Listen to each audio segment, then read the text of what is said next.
We are welcoming back Tim Slade. Tim is going to dive into scripting for visual communication and storytelling. He's going to talk about how to use AI to brainstorm meaningful animations for your videos. And then he's also going to show you a deconstructed animated video in Camtasia for a great demo there. He's definitely the expert that you want here today, telling you all about this great content. Thank you for the team at TechSmith for having me for this session. I'm hoping to impart on all of you my process for how I go about scripting, storyboarding, planning out, and ultimately animating animated explainer videos. There's a lot of different types of video you might create if you work in learning and development, or if you're just generally a Camtasia user. I know a lot of people create screen recording videos and how-to videos. Ignore my messy desktop. A lot of you might create talking head videos. I do a lot of videos on my YouTube channel that is a mix of live action talking head video with animated B-roll type content, right? And that creating those types of videos requires a really intricate balance between what you want to say, what you want to visualize on the screen, and ultimately the story you want to tell. And you're trying to bring all of these elements together to create this really nice output that is a good balance between the information you're delivering, the story that you're telling, and how you're helping your audience see what you're trying to say. Ultimately, at the end of the day, that's what video is about, helping your audience see what you're trying to say, right? And you're going to hear me say that a lot because it's something I have to remind myself whenever I'm creating video. If you've ever tried to create an animated explainer video, the worst thing that you can do, the biggest mistake that I see is people think about the content of what they want to say, and they don't even think about how they're going to visualize it on the screen. They think about those things totally separately. And what ends up happening is you create a video where you say a lot of stuff, but you haven't optimized that stuff for how you're going to actually display it on the screen. And so you end up with talking head videos that are just talking head forever and ever and ever, or you end up with videos that whatever you put on top of that talking head or that audio narration doesn't do a good job of visualizing what it is you're trying to say. So I'm going to show you my process for how I go from script to storyboard to ideating on the visual elements, and then how I bring it all together in Camtasia. I figured what we should do is we're going to watch the final version of the video with all the animations, with all of the B-roll. It's about 2 minutes long. It's the only time that I'll make you watch through the whole thing. And then we're going to deconstruct it, and I'm going to show you how it went from script to final video. So let's watch the video. What I want you to really pay attention to as you watch this is the mix of the way I explain what I'm explaining, what you're seeing on the screen as I explain it, and how there are, I'm going to use the word accoutrements to help either direct your attention, add some visual texture or flavor, and that's going to come in the form of sound effects, zoom animations, pop-ups, sound effects, everything in between, all right? So let's watch this, and then we're going to deconstruct it. Hey, this is my brand new book, The Instructional Design Handbook, and it's officially available for pre-order. And here's why you're going to want a copy. Learning instructional design is overwhelming as I know, but it's true. Between the models and the frameworks and all of the theories, we all know that stuff is important, but gosh, most of it is completely disconnected from how instructional design works in the real world. So, after spending the last 15 years leading instructional design teams and facilitating workshops all around the world, I figured out what actually works, and I put all of it into this one book. The Instructional Design Handbook is 10 chapters covering the complete instructional design process, plus the theory behind it in a practical, no-fluff way that you can immediately use back on the job. There's no jargon for jargon's sake. There's no theory without context, just the stuff that actually works.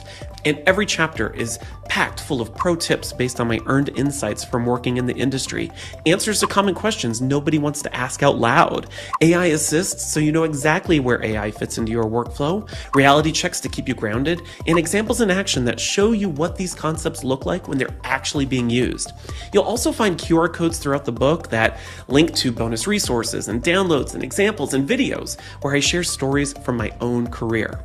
And of course, to help you see how everything comes together in the real world, I've included a complete case study that runs through the whole book, where you follow an instructional designer as they work through a workplace performance problem from start to finish. That way, you don't just learn the concepts, you get to see exactly how they connect back to the work you're actually doing. So, whether you're a brand new instructional designer, maybe you're somebody trying to break into the industry for the first time, or you're an L&D team trying to level up, this book will give you everything they didn't teach you about instructional design, minus the BS. So, pre-orders are officially open now and they run through Friday, May 29th. Then, books start shipping in mid-June. And for those of you who pre-order your copy today, you'll get this limited edition, signed hardcover version of the book, printed in full color and on premium paper and with a beautiful dust jacket. So, if you're serious about instructional... This is the video I want to deconstruct and show you how I went from script to final video. Now, I'm curious to hear, as some of you watched that video, what were some of those background elements beyond what I was just saying in my words and what I was visualizing on the screen that helped bring, I don't know, helped draw your attention, maybe added visual interest or auditory interest that you might have noticed in there. The mouth sensor, yeah, that always gets people's attention. The little call outs, the paired animation with the sound effects, the interesting fonts, sound effects movement, the flappy tags. Yeah, I like that, Kathleen. Flippy tags. I don't know what to call those either. Animations moving to enhance motion, pictures moving. Yeah, there's a lot happening simultaneously. If I were to have just made a 3-minute video of me talking at the camera, it would have been a really long, boring 3-minute video. And so whenever you're creating a video like this, even if you're not doing it as like a pseudo commercial, you want to have something happening on the screen every few seconds to keep people's attention, right? But how do we move from just having an idea of what we want to communicate or create and get to that final output? Because for a lot of people, that's a huge leap, right? And the truth is, it all starts with having a good script, which is what I was showing you here earlier. So I want to start with the raw script and explain to you all how I went from this to that final version of the video, and I'll show you the actual Camtasia file. So here's the script of my video. Hey, this is my brand new book, The Instructional Design Handbook, and it's officially available for pre-order. And here's why you're going to want a copy. Learning instructional design is overwhelming as bleep. I know, it's true, blah, blah, blah, blah, blah, blah, blah. Whenever I'm scripting a video like this, one of the things I'm constantly having to ask myself, and this is a technique that I will say goes back to my very early days of doing not just video work, but e-learning development work when I would write storyboards for e-learning that includes audio narration and animations.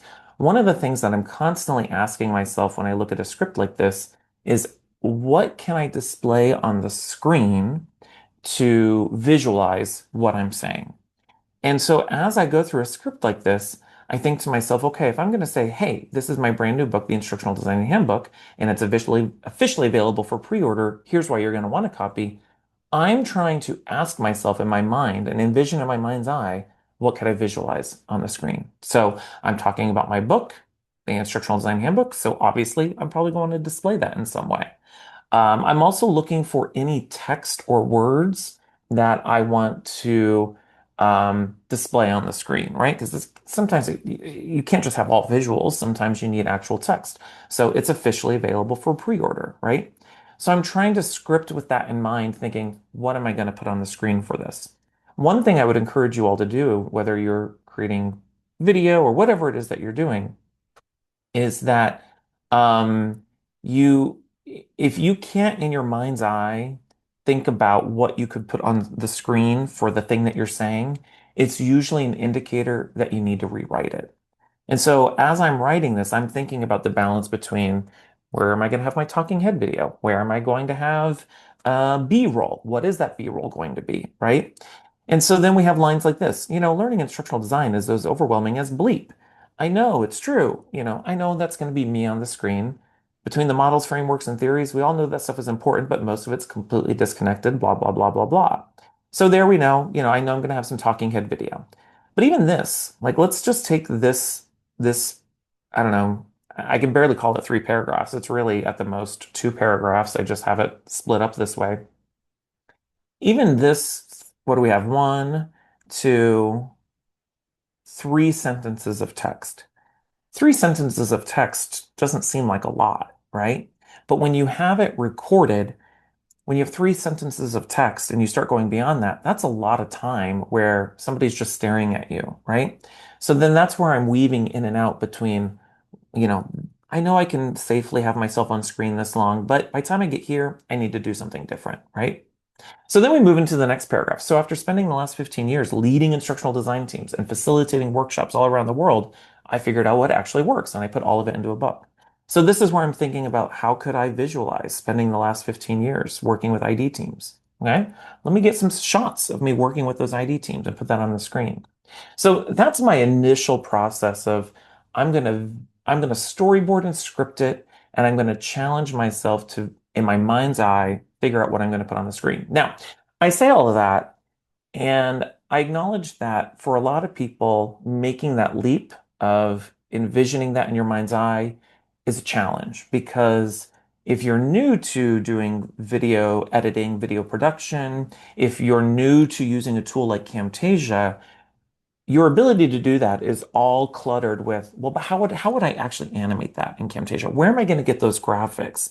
That sort of visual storyboarding can be a leap for some people. So one of the things I want to show you is actually how I use AI to help me come up with ideas for how I could animate this, but also ideas for how I can animate it that are actually optimized for what's possible in Camtasia. Because if I were to put this into ChatGPT or Claude or another tool, without any sort of constraints of what tool I'm using, it might come back with animations of crazy stuff that you can do in Adobe After Effects, right? I'm not using Adobe After Effects. I can't use Adobe After Effects, but I know what Camtasia is possible. Or at least I can trust that Camtasia knows, or ChatGPT or AI knows what's possible. So I'm going to show you a great example of how you might do this. So let me take this raw script and I'm just going to copy it.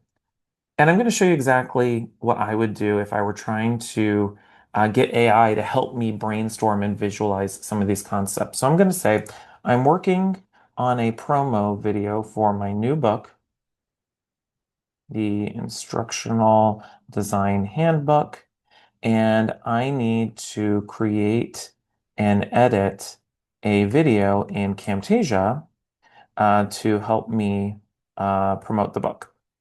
That's obviously, I already said that here at the beginning, but it doesn't matter. I've learned that with ChatGPT, you can type chicken scratch and it more often than not figure out what you're trying to say. If if I provide the video script, can you help me identify areas where I can visualize on the screen? I'm going to say visualize and animate on the screen B-roll that can be shown on top of my talking head video. I don't want the video to be 100% animated B-roll, just the parts that could benefit from something other than my face on the screen 100% of the time. And then I'm going to put this in there just in case I assume, ChatGPT knows a little bit about what Camtasia is possible or capable of doing. But I'm also going to add note with Camtasia, I can use entrance and exit animations in the form of behaviors along with keyframe style animations for object movement and animated property changes. You don't have to use all of these animation types. I just want you to be aware. Here's the script. Okay, so there's my script. Okay, that's what I'm going to put in ChatGPT. I gave it instructions. I'm telling it what I want it to do. What are some of the constraints? There's my script. I'm not an expert in prompt engineering. I type to it as if there's a magical human being on the other end of it. Boom. Let's see what it comes up with. Okay, the script is actually really well suited for a hybrid talking head animated overlay approach because it already has natural visual moments built into it. The key is to use B-roll strategically to reset viewer attention, reinforce your points, and visually pace the video without turning it into a full motion graphic explainer. My recommendation would be to keep your face on screen roughly 65 to 75% of the time and use animated overlays, motion, blah, blah, blah, book shots, UI mockups, and visual metaphors during sections where you're making bigger conceptual points. Now, what's really fascinating about that is it's giving that recommendation, and that's pretty much what I did in the final video. My face is on there maybe 50% of the time, and there were a lot of book shots, some motion typography. So let's see what it came up with. So opening hook, hey, this is my brand new book, the Instructional Design Handbook, visual idea. Stay on talking head initially, but immediately layer subtle motion graphics around the book. B-roll animation, visual book held toward camera, animated title text sliding in, Instructional Design Handbook, subtitle underneath, slight parallax movement on book mockup, use a soft scale keyframe on the book image, add subtle glow, light swoop. I mean, it's giving me a lot of stuff here, right? But it's just giving me some ideas. Use a behavior like drift or fade, combined with manual scale keyframes for polish, keep it elegant and minimal. And so it's going to continue breaking this down. Learning instructional design is overwhelming as bleep. This is a perfect comedic visual interpretation. Cut away from your face briefly, possible visuals, chaotic explosion of ADDIE diagrams, Bloom's taxonomy pyramids, storyline screenshots, flow charts, sticky notes, words flying in. Now, this is one example where I feel like AI and ChatGPT is probably recommending way more than what I actually want to do. Add sensor bleep graphic over bleep, quick zoom, shake effect, Camtasia notes, use quick entrance behaviors, multiple directions, so forth and so on, right? So this is a good example where I might start getting some ideas. Again, if you're somebody who you've written a script and you need to figure out how to visualize it, this can give you ideas. Another thing you could do that I would recommend is write a script. Don't think about the visuals, give it to AI and say, how could I reorganize this content in a way that could be optimized for visualizing it, right? Here's a good example. So the Instructional Design Handbook is 10 chapters. This section needs visual support. Animated chapter spreads, chapters stacking vertically, book pages flipping, icons representing sections. We have representations of that in the video, right? So I won't go through this entirely, but this is a good example of how you might break that down and get those ideas. What I typically do is after I've done that script, after I've come up with ideas, before I animate anything, before I open up a tool, before I create graphics, I'm somebody who benefits greatly from drawn storyboards. And so I shared this before in the webinar I did last year on PowerPoint, but these are the actual drawings of what I came up with for that video. And so I don't have the script in front of me, but it goes from me holding the book. I'm not a good drawer, by the way. You don't have to be a good drawer. I can't draw to save my life. So there's me holding the book. And then I have the book. And then the book's going to move over and it's going to say available for pre-order right here. And then there's going to be me smiling. And then there's where I bleep and go, Tim said the F word. And then there's me. And so I'm literally breaking out where am I going to be on camera? Where am I going to put things on the screen? So here's what I drew out. So when I say, after 15 years of blah, blah, blah, blah, blah, I thought, okay, I want some snapshots on the screen showing me working with teams for 15 years. And then there's me holding the book. And then there's the spread of the book. And then there's me holding the book again. And then here's a 50-50 shot of me. And then I'm going to have pro tips and common questions and AI assists. And then there's me holding the book. And then I'm just going through it. And then here's a shot of, we're going to do a zoom in of the book and the spread, and it's going to move across the screen, and so forth and so on, right? And then I have that. Really, really rough and dirty. If you were to look at this, if I were to just hand these to you, you'd be like, I don't know what this is, but it makes sense in my mind. It gives me a sense of what graphics do I need to create? What graphics do I need to put on the screen?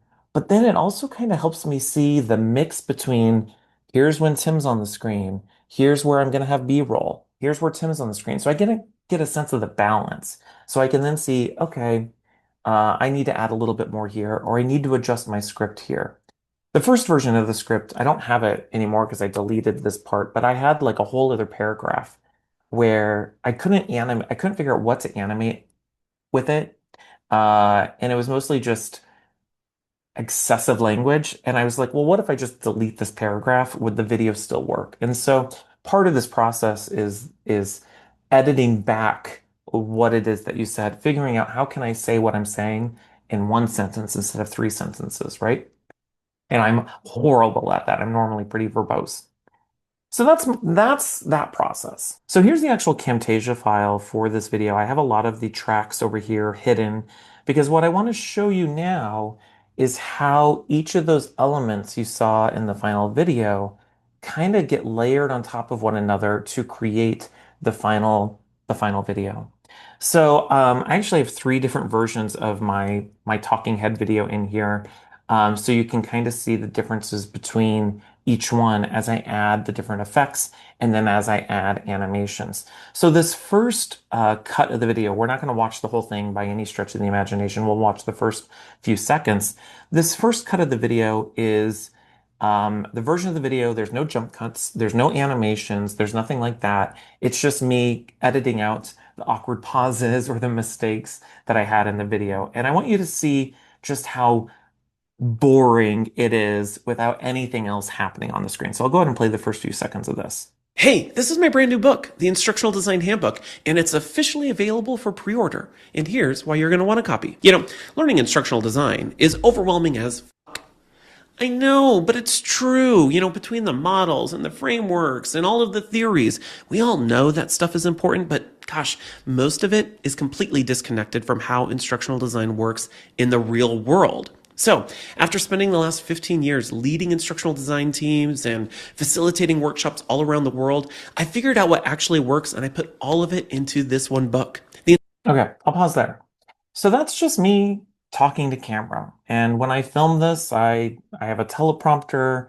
I shared a little bit about this in the session we did last year.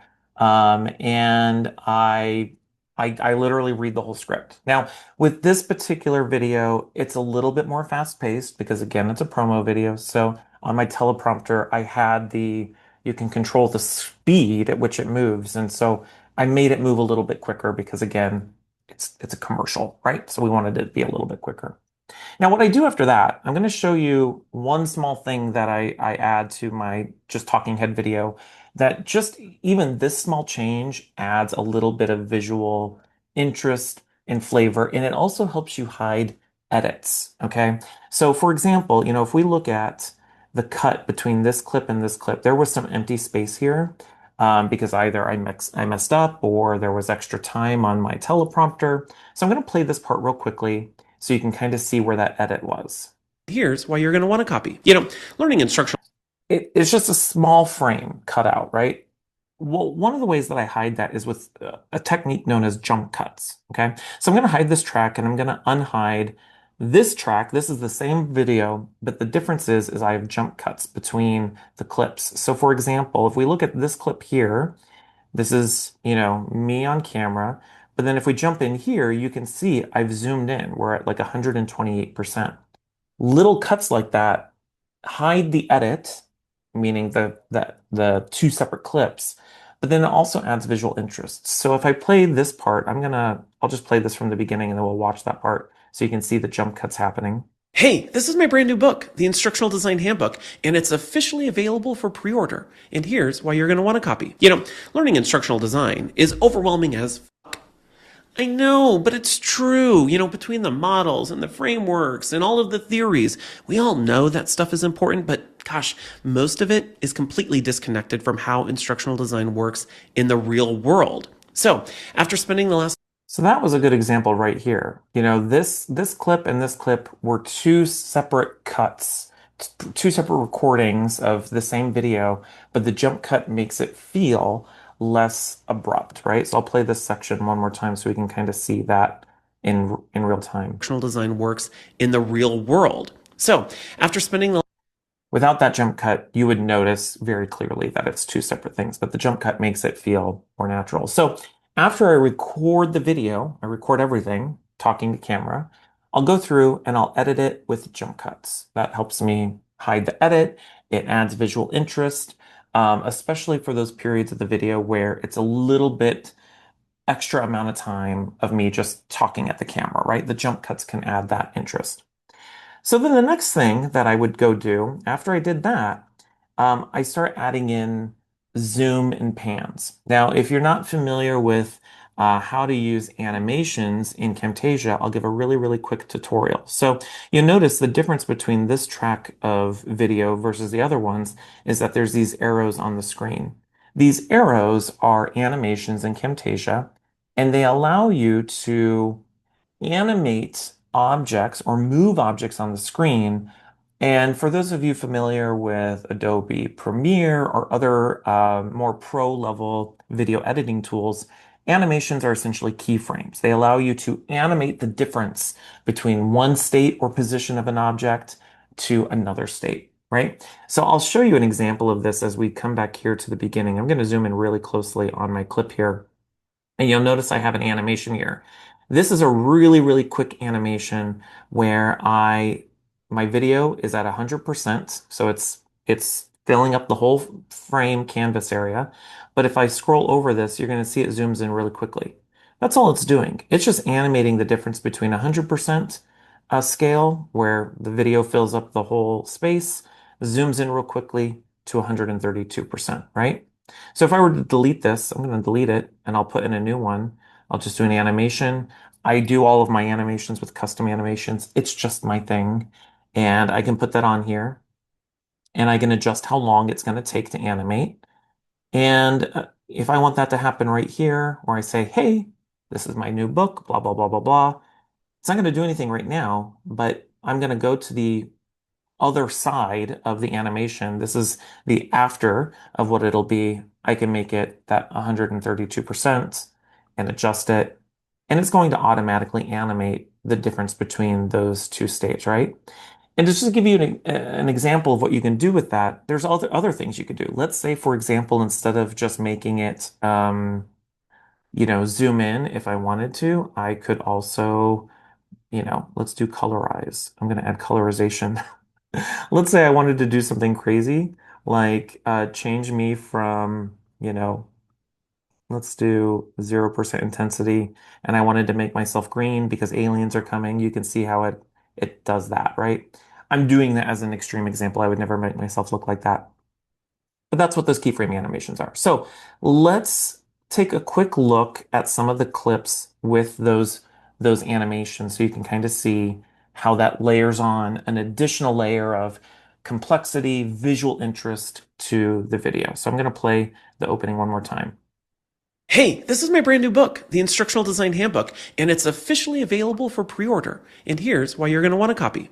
Learning instructional design Oops, sorry, hold on. is overwhelming as fuck. I know, but it's true. Between the mod. So that's a good example right here too. So you'll notice here, there's a little bit longer of an animation. So if I scrub through this, you can see it's a very subtle zoom in, right? So I'm just adding these zoom ins and pans for visual interest. Sometimes it's just the slightest bit of movement that you have on the screen, or something might be slowly animating in or fading in, or a Ken Burns effect is enough to just add some interest that would otherwise make a clip or a segment of video less boring. So in this example, I say, learning instructional design is as hard as bleep. And then I zoom in real quickly because that's the dramatic comedic effect. And then I zoom back out, back to normal, right? So I'm animating with the emotion of what's happening in the clip as well, right? And then we'll continue forward. And you'll notice throughout the rest of this, there's a lot of, at least on my talking head video, there's a lot of these animations. So in this example, we do the jump cut. So we zoom in real quickly. And then this animation is slowly starting to pan out. You see how I'm doing that in difference there? Again, it's a little Ken Burnsy type effect, a slow animate in or zoom in, zoom out. It adds interest throughout the clip. And this one zooms in. So I'm just going back and forth with all of that throughout this entire clip here. And that is mostly the cut of just the raw video for the entire thing. After this point, this is where I start layering in my B-roll, my animated graphics, and then we start adding sound effects and background music. And these are all of those accoutrements that again add the texture, interest that make the video more effective. So on my next layer here that I'm going to reveal, this is where I have B-roll for like a background shape. This is just a gray box. Here I have my emoji that I put on here to bleep out my my mouth as I said the F word and I dropped an F-bomb. And you see these are just shapes for when I want to have B-roll, right? Some of them are animated. So in this example, I have this panel of two shapes that animate in. They animate in as a group.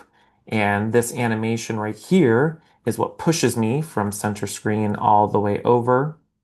So it makes room for that shape there. And this is just literally a blue square and a white square that animate in with a behavior. And we should have time. I'll talk about that a little bit later, right? So let's just play this at the beginning with nothing else turned on so you can kind of see those elements on the screen. Hey, this is my brand new book, the Instructional Design Handbook, and it's officially available for pre-order. And here's why you're going to want a copy. Learning instructional design is overwhelming as f.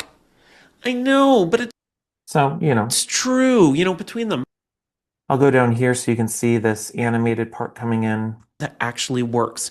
And every chapter is packed full of pro tips based on my earned insights from working in the industry. What I'm trying to accomplish here is I'm trying to accomplish, if I have my talking head video, I'm trying to create what I can only describe as is a stage for other B-roll content to be presented on. And in this case, it is a simple white box. Some of it animates in, some of it just appears or disappears, right? Okay, so let's add some more additional elements to the screen. So we have the stage for the B-roll. Now I'm going to turn on my other B-roll elements. I'm going to turn on all of my B-roll elements here so you can kind of see what we have here. There's quite a bit of layers here because some items are a lot more than others, right? Now, there's no music, there's no sound effects. So let's just take a look at this opening part, and then we'll take a look at another example of this. So if we break this down, this is the screen where the book pops in, it moves over, we say available for pre-order, and then we have this little cursor draws a line and animates out. This is taking place over the course of what? 1 second to 6 seconds, right? So it's 5 seconds of animated content, really quick. So let's just play that and then we'll break it down. Hey, this is my brand new book, the Instructional Design Handbook, and it's officially available for pre-order. And here's why you're going to want a copy. Learning. Okay, so 5 seconds. So what we have here, first we have the book. And the way I did this animation, I couldn't get one of the behaviors to work the way I wanted to. So this is another example where I used one of these animations. And I'll show you another example where I use behaviors that will make more sense for those of you not familiar. So this is a good example where I'm using one of these traditional animations, again, like a keyframe animation, where I'm animating the difference between the properties of an object. So what I did here is the book is here. It's just 100% transparent. It's down there. And then I do the animation and it's making it much bigger and it's making the opacity now 100%. So you can see the whole book. That is that animation. Now you'll notice there is a bit of a bounce. So if I play that right here, The instructional design. there's a little bit of bounce when it comes in. One of the cool things with these animations is you can do animation easing, and I'm using the spring. So it makes it do a little spring effect at the end of it. Now, if we come down here, we keep scrubbing through. Again, I have some animations here. So I have a text box that says it's available for pre-order. I have the book, and again, I'm using these animations. This animation moves the book to the left. This animation moves the text to the right, which is sitting behind this book. So if I turn this off, the text is there. It's just 100% transparent and it moves out. That's what's happening there. So then we get this effect as if the text is coming out from behind it like that. And then we have my mouse cursor, and the mouse cursor comes in, and I believe to do this, I am using a bit of motion paths, behaviors that make it go whoop, and then it draws a line, and it's not really drawing a line. Here's the secret. I have a line shape here, and I'm using a wipe transition to make it wipe in. So here's that transition. I don't know if I have it saved here in my transitions, but I think it's a fade wipe, action wipe, blur wipe, bar wipe. It's one of the wipes. We're at gradient wipe right here. This goes across, and then I used a motion path to make the cursor go across it at the same time, right? And that's what makes it look like it's being drawn on the screen. And Tim, Yes, I'll pause you right just had, there. you just had one question Yeah. about kind of the sketch animations that you just showed, like the blue line. Are you able to customize the colors of those to match your like theme of the video? Yeah, so there's a couple of different options for that. This particular line is a graphic outside of Camtasia, but there are options in annotations in Camtasia where there are some hand-drawn annotation items. In this case, I could have done it. Here's a good example. If I wanted to, instead of having this line, this is just a graphic that I made in Illustrator and brought in. If I wanted to, I could delete that. I could have done a line like this. Um, and I can change the color to my blue color, maybe make the thickness thicker. In this case, I don't know if it would have worked with the cursor, but you could have an for effect pre-order. And here's why you're like that, where it draws on the screen, you know. So those are some of those options there. So let's break down one more little segment here so you can kind of understand behaviors. Let's take a look at this segment here. So this is where I talk about some of the features inside of the book. So let's watch this part. stuff that actually works. And every chapter is packed full of pro tips based on my earned insights from working in the industry, answers to common questions nobody wants to ask out loud, AI assists so you know exactly. Okay. So as Kathleen shared, these are the flippy cards. And you can see I timed them out here on the timeline. So we have pro tips, then we have common questions, then we have AI assist, reality checks, so forth and so on, right? So these particular objects are animated with something known as behaviors. And behaviors are a little bit more complex and more interesting than what you can do with those traditional keyframe style animations. With behaviors, what you get to control is you get to control entrance, exit animations, and emphasis animations with objects. So let's take this pro tips box as an example. Behaviors are all located right here underneath animations. And once you get the hang of them, you'll totally understand it. But at first you're like, this makes no sense. There's all sorts of different ones. You can make things drift, explode, fly in, fade in, so forth and so on.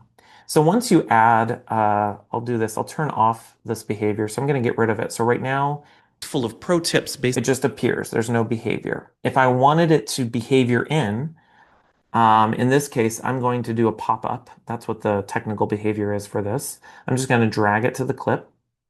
And we get the pop-up behavior here. And we have in, during, out. So what do we want it to do in? What do we want it to do during? What do we want it to do out? I'm more often than not, I'm using in and out. I will show an example where I use a during in another example here, but I can choose how I want it to animate in. So there's all sorts of different versions of this. It's all the same over here. We have fade in, hinge, implode. In this case, it's a hinge. I can control the movement. There's a lot of options here. Play with them, see what they do. I always use the spring one just because it gives this natural hinge effect. And then the direction. Do I want it to hinge from the bottom, the top, the left, the right? So for example, if I wanted it to hinge from the left, let's take a look at what that would look like. full of pro tips based on my earned So it's coming in from the left, right? Whereas if I had it hinge from the top, it's going to look like a little sign falling down. full of pro tips based on my earned insights. That's what it's doing, right? Now, during is what we wanted to do during the clip. This is where you could do things like, if I wanted to make it wiggle, I can make it wiggle. So let's see what that looks like. Is packed full of pro tips based on my earned insights from working. Now, you can't see it wiggling because it's very subtle wiggle, but I'm going to make it a crazy wiggle so that we can see it. We're going to make it really crazy wiggle. I'm going to turn this all up like crazy. Let's see if it does it. Packed full of pro tips based on my earned insights from working in the industry, answers to common There you go. It's wiggling. It looks like it's about to explode, right? So that's a wiggle animation there. insights from working in the industry. I'm not using that here. So I'm going to turn off the during. And then we have out. What do we want it to do when it exits out? So if I come down here to the end of this, I have the hinge animation on all of these. And what I've timed here is you'll see they're staggered ever so slightly. Each one is staggered out on this timeline. And so what happens is I have them do this cool animation where they all kind of cascade out. And that simply, for the pro tip, is me doing a sliding animation. I'm sliding ease in back. Took me a while to figure out what that is. It means it goes back and then it goes out. And it's going to ease out to the right. Again, you play with these and you're going to discover all sorts of cool stuff you can do with it. So then we get this animation. What these concepts look like when they're actually being used. You'll also find QR codes. Right? Now, I just noticed a mistake in my video, by the way. One of the things that you'll notice, if we scroll through this, and as they're animating out, okay, I want you to see something. What do you notice about these different items? This one's really blurry, this one's really blurry, this one's blurry, this one's blurry, but the AI assists are not blurry. I forgot to add a motion blur to this. So one of the other things that I add to my objects in Camtasia when I'm animating them is I will usually add a visual effect and add a motion blur. And that means when things move, it gives it a little bit of a blur, which makes it look more natural. So notice the second I add this motion blur to this clip, it's going to make it look blurry. If I can get it to do it. Do I have it? Hold on. No, I have a motion blur. Why is it not motion blurring? Who knows? Let's remove it and re-add it. There we go. Now it's motion blurry, right? So small thing like that, right? Okay. Now let me show you one more animation type with the behaviors that I use, and then we're gonna layer in the sound effects and then the background music. So a good example where I also use behaviors. Let's find an example here. On this, no, that's not a good one. Let me find a good one. Yeah, here's a good one. So this entire build is done with behaviors for these three images on the screen. And then you'll notice I have some background elements like I'm just going to get this like this blue circle here. It's part of my branding. I have these shapes again. It's just for visual interest, but this is a good example where I add that wiggle animation. So if you were to watch the video, I don't know if you'll see it if we were to play it, but if you notice, if you just look at the blue circle there, it's moving around. So it just makes it look like it's floating in space a little bit. These three images here, they're in a group and they all have the slide in behavior. So they move in like this. Or a brand new instructional designer. Maybe you're somebody trying to break into the industry for the first time, or you're an L&D team trying to level up. This book will give you. So those three move in with behaviors, and then I put them in a group. I group them together, so then I can add a keyframe animation so the whole group slightly animates in. So there's all that happening. So those are all the animations that happen throughout. It's a mixture of the traditional animations. I keep referring to them as keyframes because that's the best way to describe them for those of you familiar. The behaviors have things animate in, animate out. We have some motion paths, and I use transitions occasionally, either to have things fade in, or in the case of that under that line, it does that. The final thing that we'll layer into all of this is then the music and the sound effects. And this is where things start really coming to life. If I were to just turn on the music, you'll notice down here I actually have two tracks of music. And it's a very subtle background track that I got off of Envato Elements. It's a web service that I use for graphics and animations and audio.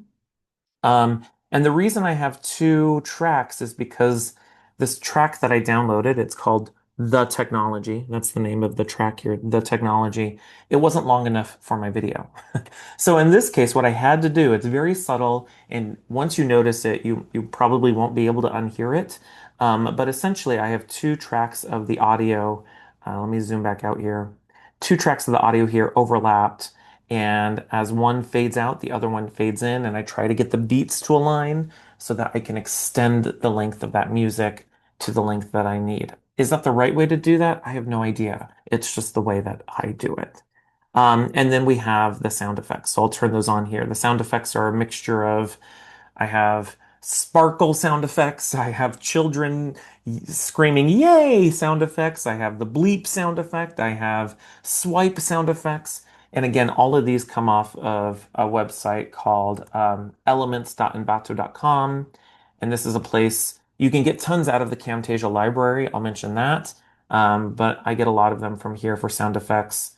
And it might be a sound effect as simple as this, a swipe, or more swipes, right? And I use this very subtly for when I do animations or something like that. And if we layer that in, you'll see an example. Let's go to the part of the video where I talk about after 15 years of da da da da da.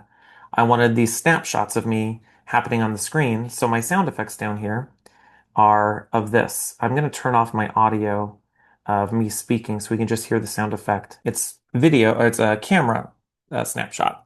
So we'll play that here.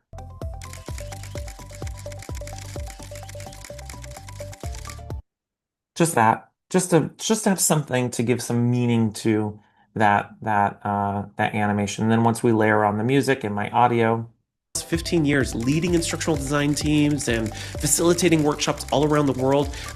Little things like that. Or another example, when we had, here's a good example. I had different chapters of the book pop up in Animate in. And so those, I used a bubble sound effect, and we'll play that here. Again, I'll turn off my video so that we can just see and hear the sound effect. So I'm looking for any moment where I can just add some texture, a sound effect for the thing that's happening. One more example here with the pro tips that come in and those other swipey cards, the flippy cards.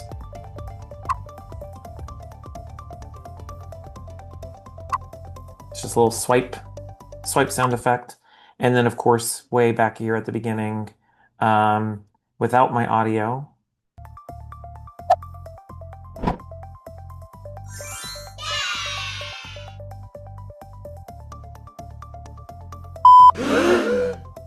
and then a gasp there. Again, adding visual texture. And then if we add myself back in and we see the complete thing, I'll go back to the beginning. You kind of get the full effect. Hey, this is my brand new book, the Instructional Design Handbook, and it's officially available for pre-order. And here's why you're going to want a copy. Learning instructional design is overwhelming as I know, but it's true. And there we go. Of course, I didn't animate this out, so I can put that down here and animate that out so it goes out, when it's supposed to go out. I know that was a lot in an hour. Here's what I'm going to close with.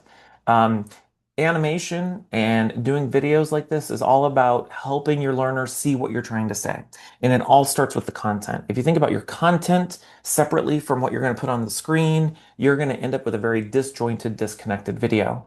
And so you have to think about, what am I going to show on the screen, and script for it. And then you start doing a real rough cut of it. And then you can start adding in those little bit of texture that just make the video come to life. And what I encourage you all to do, if you ever get a chance, anytime you see a cool video that you like that has elements like this, try listening to it or watching it without listening to what the person is saying. Just watch and observe, what are they doing that makes that video so interesting, and reverse engineer it. And you'll just start discovering these little bit of techniques. We got a ton of questions asking how long it actually took you to put together that video to make it, when you were making it look so polished and professional. I'm not saying it to brag, but I made that in a day. But I was like I had a really tight timeline, and I had a cold coming on, so I needed to record it, and I had travel. But I will say this, that I had in my mind a vision for what I wanted to create, so I was doing a lot of thinking. And I will say this, I had already scripted the video, so I filmed it and edited it in a day. But the scripting for it was probably a week prior of going back and forth and refining that. So I guess in total a week, but a day of editing. Wow, I'm very impressed. I am not an advanced video editor yet, but I learned so much from the session. So now I know some tips I'm going to try in my own videos. But going off of that question, we also saw a couple interested in knowing if you used any like keyboard shortcuts or anything else to be more efficient with video editing. No, the only keyboard shortcut I use in Camtasia is that space bar to make it play pause. I'll use that, and then I'll do Control C, Control V. That is about the extent of my keyboard shortcut prowess. And that's not just Camtasia, that's just in general. So Obviously, you showed us how you utilize ChatGPT to help you with your video creation, but is there any other ways that you leverage AI to kind of help your process? yeah, our industry, I just got back from the ATD conference last week. That's our industry's largest L&D conference. And our industry is going to rapidly change. And I think where it's changing is that, you know, a, a, a a lot of the time that many of us have spent doing highly technical development work is quickly becoming more automated. Even screen recordings and how-to videos. I mean, I know the folks at TechSmith have Camtasia.ai, and they're using AI to figure out how to create how-to screen recording videos. And so there's a whole lot that AI can't automate in the work that we do. And that is the judgment to know that we're creating or generating the right things to solve the right problems. And so if you're somebody in our industry who has found this tight little corner where all you do is focus on development all day long, and you enjoy working in triggers and variables and doing that technical work, I mean, there's still going to be a need for that, but that's quickly becoming more automated. And so what's going to be more important in the future is do you have good judgment as a learning professional to know whether you're creating a video or an e-learning course or an instructor-led training, whether you're creating it from scratch or you're generating it with AI, are we creating the right things to solve the right problems? And then are you evaluating what's being generated on the back end? That's where things are changing. In terms of how I use AI, the thing that, I've discovered is that I can use AI for the parts of my work that either I don't enjoy or I'm not really good at. So I'll give you a really good practical example. One of the ways that I use AI, I use Audiate for this with TechSmith, is that I have it transcribe my videos. And then I can take that transcript and then I can upload it into an AI tool and have it write my YouTube descriptions, or I can have it create timestamps and automate that for me. I used to literally sit and watch videos and have to sit and watch through it at 2x and try to like manually timestamp it and go, what am I going to write for the 2-second mark and the 8-minute mark? And it would take forever. And so little things like that, I use it for. Or sometimes, like when I was writing this script, I'll just do a brain dump of a really rough and dirty version of the script, and I'll put it into AI and say, hey, I need to streamline this and make it more marketing copy. Can you take what I wrote and do it? But I would never start with AI and just be like, hey, write me a promo video for the book. It doesn't have enough context. So it still requires a good input on my end. That's my 2 cents on that. Yeah, I always think of AI as more of like a tool and supplement to your own thinking, and that's helped me be able to use it and Yeah. leverage it to be more efficient, but also maintaining like human creativity and value. And yeah, no, that's Yeah, great advice. it's an amplifier. So what I will tell everybody is that if you're creating crappy crap, it's going to amplify crappy crap out of you. And if you're doing good things, it's going to amplify that. So you still have to, it's garbage in, garbage out. Have a great day, everybody. Thanks Thank so you much. for having me. Bye, everyone.